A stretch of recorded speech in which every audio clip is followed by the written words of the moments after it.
Хүүхдүүд даалгавраа хийн, багш нар хичээлийн зааж өгнө. Хичээл заадаг газар найзуудтай болох. Гэрээнд даалгавар өгдөг. Багш нар юм зааж өгдөг. Дөө бүзэг суух.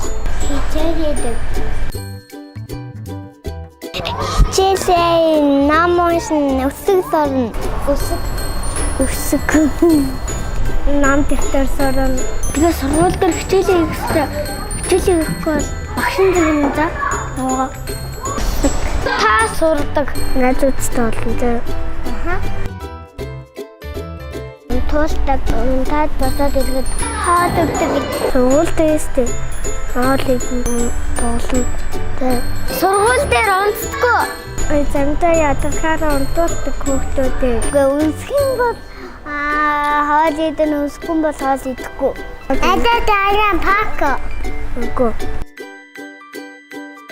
Баран гэж ядчих. Дууж болно. Тий дууж болно. Болтгүй. Болно. Аваа би том болсон. Үгүй байсан бүрхэнгээд хаалцаа Борооны дараа. Хэвэн сарын нэгэн болоо ердөөдний баяртай.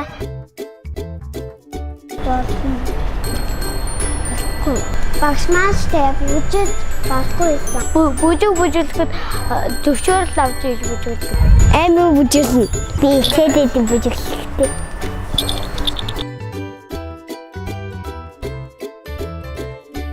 Гин цайлган цав цагаахан сэтгэлтэй бяцхан хүүхдүүд маань одоо сургуульд орж том хүн болох гэж байна.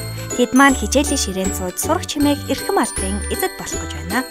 Хүсэл тэмүүллээр дүүрэн сургуулийнхаа босгоор анх удаа алхан орж байгаа бяцхан 6 наснуудаа амжилт хүсье.